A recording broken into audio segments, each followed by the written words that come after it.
ವೀಕ್ಷಕರೇ ನಮಸ್ಕಾರ. ರೀಸೆಂಟಾಗಿ ನೀವೆಲ್ಲರೂ ದುರಂಧರ್ ಮೂವಿ ನೋಡಿರ್ತೀರಾ. ಅದರಲ್ಲಿ ಪಾಕಿಸ್ತಾನದ ಒಳಗೆ ಇರುವಂತಹ ಅಥವಾ ಪಾಕಿಸ್ತಾನದ ಒಂದು ಭಾಗ ಆಗಿರುವ ಬಲೂಚಿಸ್ತಾನ್ಗೆ ಪಾಕಿಸ್ತಾನ ಕಂಡ್ರೆ ಆಗೋದಿಲ್ಲ ಅನ್ನೋದನ್ನ ಅಬ್ಸರ್ವ್ ಮಾಡಿರ್ತೀರ. ಆದರೆ ಇದಕ್ಕೆ ಕಾರಣ ಏನು? ಯಾಕೆ ಪಾಕಿಸ್ತಾನದ ಒಂದು ಭಾಗವಾದ ಬಲೂಚಿಸ್ತಾನ್ಗೆ ಪಾಕಿಸ್ತಾನ ಕಂಡ್ರೆ ಆಗಲ್ಲ? ಯಾಕೆ ಇವೆರಡು ವೈರತ್ವ ಸಾಧಿಸ್ತಾ ಇವೆ? ಇದೆಲ್ಲ ಎಲ್ಲಿಂದ ಹಾಗೂ ಯಾಕೆ ಶುರುವಾಯಿತು ಅಂತ ಈ ವಿಡಿಯೋದಲ್ಲಿ ತಿಳಿಸ್ಕೊಡ್ತೀನಿ. ಈ ವಿಡಿಯೋ ಆರಂಭಿಸೋಕ್ಕೆ ಮೊದಲು 2019 ಫೆಬ್ರವರಿ 14ರಂದು ನಡೆದ ಪುಲ್ವಾಮಾ ದಾಳಿನ ಒಂದು ಸಲ ನೆನೆಸ್ಕೊಳ್ಳೋಣ. ಆ ದಾಳಿಯಲ್ಲಿ ಜಮ್ಮು ಶ್ರೀನಗರ್ ಹೈವೇನಲ್ಲಿ 40 CRPF ಸೋಲ್ಜರ್ಸ್ ವೀರಮರಣ ಹೊಂದಿದರು. ಆ ದಾಳಿಗೆ ಪ್ರತಿಯಾಗಿ 12 ದಿನಗಳ ನಂತರ ಫೆಬ್ರವರಿ 26ರಂದು ಇಂಡಿಯನ್ ಏರ್ಫೋರ್ಸ್ ಪಾಕಿಸ್ತಾನದ ಬಾಲಾಕೋಟ್ನಲ್ಲಿರೋ ಟೆರರಿಸ್ಟ್ ಕ್ಯಾಂಪ್ ಮೇಲೆ ಬಾಂಬ್ ದಾಳಿ ನಡೆಸಿತ್ತು.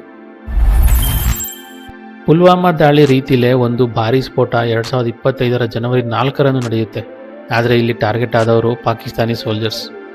ಈ ಘಟನೆ ನಡೆದಿದ್ದು ಸೌತ್ ಬಲೂಚಿಸ್ತಾನದ ಟುರ್ಬಟ್ ಎಂಬ ಸ್ಥಳದಲ್ಲಿ. ಟುರ್ಬಟ್ ನಗರದಲ್ಲಿ ಪಾಕಿಸ್ತಾನದ ಪ್ರಮುಖ ಮಿಲಿಟರಿ ಕ್ಯಾಂಟೋನ್ಮೆಂಟ್ ಇದೆ. ಅಲ್ಲಿಂದ ಸಾಗುತ್ತಿದ್ದ ಒಂದು ಸೇನಾ ಕ್ಯಾನ್ವಾಯ್ ಮೇಲೆ 900 kg RDX ಬಳಸಿ ಭಾರೀ ಸ್ಫೋಟ ನಡೆಸಲಾಗಿತ್ತು.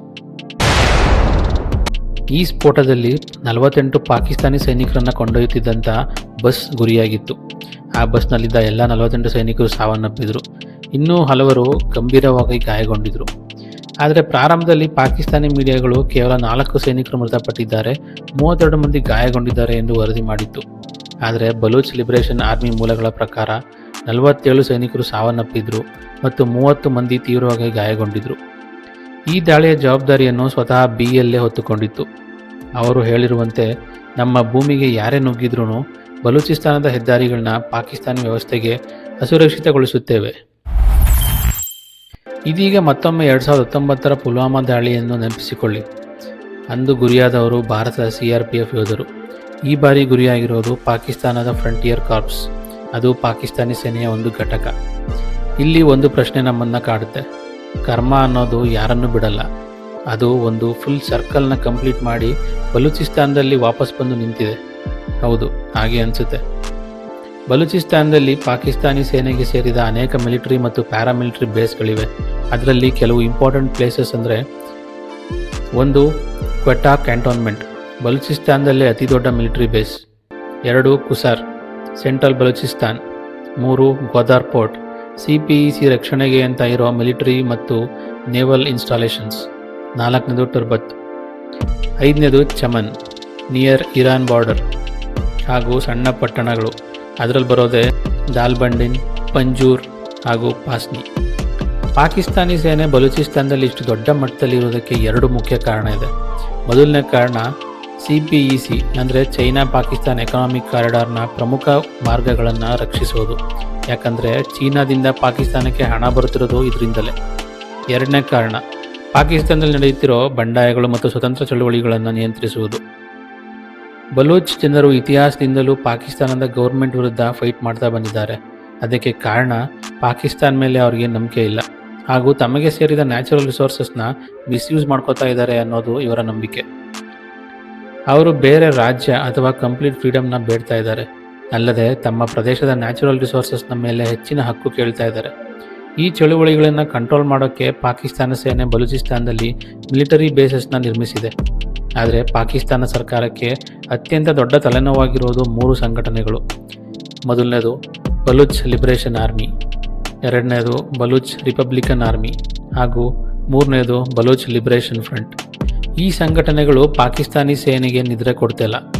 ಅವರ ತಂತ್ರಗಳು ಗೆರಿಲ್ಲಾ ವಾರ್ಫೇರ್, ಸೇನಾ ಕನ್ವಾಯ್ಗಳ ಮೇಲೆ ಆಂಬುಷ್, ರಸ್ತೆ ಬದಿ ಬಾಂಬ್ಗಳು, IED ದಾಳಿಗಳು, hit and run, gas pipeline, railway, CPEC ಯೋಜನೆಗಳ ಮೇಲೆ ದಾಳಿ. ನೀವು ಕರೆಕ್ಟಾಗಿ ಮ್ಯಾಪ್ ನೋಡಿದರೆ ಕ್ವೆಟಾ, ಗ್ವಾದಾರ್ ಹಾಗೂ ಟುರ್ಬತ್ ಬಿಟ್ಟು ಇತರ ಪ್ರದೇಶಗಳಲ್ಲಿ ಪಾಕಿಸ್ತಾನಿ ಸೇನೆಗೆ ನಿಜವಾದ ಕಂಟ್ರೋಲೇ ಇಲ್ಲ. ಇಂದು ಟುರ್ಬಟ್ನಲ್ಲಿಯೂ ಸೇನೆ ಸ್ವತಂತ್ರವಾಗಿ ಕಾರ್ಯಾಚರಣೆ ನಡೆಸಲು ಸಾಧ್ಯವಾಗುತ್ತಿಲ್ಲ. ಆದಷ್ಟು ಬೇಗ ಪಾಕಿಸ್ತಾನಿ ಸೇನೆಯೊಳಗೆ ಎಸ್ಪೆಷಲಿ ಲೋವರ್ ರ್ಯಾಂಕ್ ಸೋಲ್ಜರ್ಸ್ನಲ್ಲಿ ರೆಬೆಲಿಯನ್ ಸಿಚುವೇಶನ್ ಉಂಟಾಗೋ ಎಲ್ಲ ಸಾಧ್ಯತೆಗಳು ಇವೆ. ಅಸಮಾಧಾನ, ಭಿನ್ನಾಭಿಪ್ರಾಯ ಹೆಚ್ಚಾಗ್ತಾ ಇದೆ. ಇದಕ್ಕೆ ಹೊರಗಿನ ಒತ್ತಡವನ್ನು ಸೇರಿಸಿ ನೋಡಿ.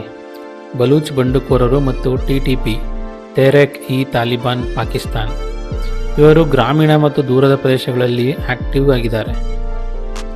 ಈ ಒತ್ತಡದಿಂದಾಗಿ ಕೆಲವು ಪಾಕಿಸ್ತಾನಿ ಸೈನಿಕರು ಬಂಡುಕೋರರ ಜೊತೆ ಸೇರಿಕೊಳ್ಳೋ ಸಾಧ್ಯತೆ ಇದೆ. ಈ ಟುರ್ಬಟ್ ದಾಳಿ ಬಲೂಚ್ ಮತ್ತು ಪಶ್ತೂನ್ ಬಂಡುಕೋರರು ಸೇರಿ ನಡೆಸಿರಬಹುದು. BLA ಮೇಯ್ನ್ ಆಗಿ ಬಲೂಚ್ ಜನಾಂಗದ ಸೋಲ್ಜರ್ಸ್ ಇಂದ ಕೂಡಿದೆ. ಅವರು ಪಾಕಿಸ್ತಾನ್ ಮತ್ತು ಇರಾನ್ ಎರಡೂ ಕಡೆ ಇರೋ ಬಲೂಚ್ ಗೋತ್ರಗಳಿಂದ ಬಂದವರು. ಕ್ವೆಟಾ, ಚಮನ್, ಕಿಲ್ ಅಬ್ದುಲ್ಲಾ ಪ್ರದೇಶಗಳಲ್ಲಿ ಪಶ್ತೂನ್ ಮತ್ತು ಬಲೂಚ್ ಜನರು ಇತಿಹಾಸದಿಂದಲೂ ಜೊತೆಯಾಗಿ ಬದುಕುತ್ತಿದ್ದಾರೆ. ಆದ್ದರಿಂದ ಕೆಲವು ಪಶ್ತೂನ್ ಸಹಾನುಭೂತಿಗಳು ಕೂಡ ಇಲ್ಲಿ ಚಳುವಳಿಗೆ ಬೆಂಬಲ ನೀಡುತ್ತಿದ್ದಾರೆ. ಇಂದು ಈ ಎರಡು ಸಮುದಾಯಗಳು ಪಾಕಿಸ್ತಾನಿ ವ್ಯವಸ್ಥೆಗೆ ಕನಸಿನಲ್ಲೂ ಬಿಡದೆ ಭೀತಿಯಾಗಿದೆ. ಕಳೆದ 1 ವರ್ಷದಲ್ಲಿ ಇಂತಹ ದಾಳಿಗಳಲ್ಲಿ ಮೃತಪಟ್ಟ ಪಾಕಿಸ್ತಾನಿ ಸೈನಿಕರ ಸಂಖ್ಯೆ ಸುಮಾರು 1300. 2024 ಕಳೆದ 9 ವರ್ಷಗಳಲ್ಲಿ ಪಾಕಿಸ್ತಾನಿ ಭದ್ರತಾ ಪಡೆಗಳಿಗೆ ಅತ್ಯಂತ ರಕ್ತಪಾತದ ವರ್ಷ. ಸ್ನೇಹಿತರೆ, ಮತ್ತೊಮ್ಮೆ ಹೇಳ್ತೀನಿ, ಕರ್ಮ ಅನ್ನೋದು ಯಾರನ್ನು ಬಿಡಲ್ಲ. ಹೌದು, ಖಂಡಿತ. ಈಗ ಪಾಕಿಸ್ತಾನ್ ಫೇಸ್ ಮಾಡ್ತಾ ಇರೋ ಕಷ್ಟಗಳನ್ನ ಒಟ್ಟಿಗೆ ನೋಡೋದಾದರೆ, ಮೊದಲನೇದು ಪಾಕಿಸ್ತಾನ್-ಅಫ್ಘಾನಿಸ್ತಾನ್ ಬಾರ್ಡರ್ ಕಾನ್ಫ್ಲಿಕ್ಟ್, ಬಲೂಚ್ ಬಂಡಾಯ. ತಾಲಿಬಾನ್ ಹೇಳುವಂತೆ ಡ್ಯೂರಾಂಡ್ ಲೈನ್ 100 ವರ್ಷಗಳಿಗಷ್ಟೇ ವ್ಯಾಲಿಡ್ ಆಗಿದೆ. ಪಾಕಿಸ್ತಾನ ಎದುರಿಸಬೇಕಾಗಿರೋ 5 ಎಕ್ಸ್ಪೆಕ್ಟೆಡ್ ಫ್ರಂಟ್ ವಾರ್ಗಳು: Baloch Liberation Army, TTP Taliban Pakistan, ಅಫ್ಘಾನಿಸ್ತಾನದ ತಾಲಿಬಾನ್ ಸರ್ಕಾರ, ಭಾರತದ ಏಕಪಕ್ಷೀಯ ನೀರು ನೀತಿಗಳು, ಒಳನಾಡಿನ ಆಡಳಿತ ಮತ್ತು ಸೇನಾ ಕುಸಿತ. ಒಂದು ಕಾಲದಲ್ಲಿ 2 ಫ್ರಂಟ್ ವಾರ್ ಕನಸು ಕಂಡವರು ಇದೀಗ 5 ಫ್ರಂಟ್ ವಾರ್ನ ಎದುರಿಸಬೇಕಾಗಿದೆ. ಈ ಪಾಕಿಸ್ತಾನದ ಬಗ್ಗೆ ನಿಮ್ಮ ಅಭಿಪ್ರಾಯನ ಕಮೆಂಟ್ ಮೂಲಕ ತಿಳಿಸಿ. ನಮಸ್ಕಾರ.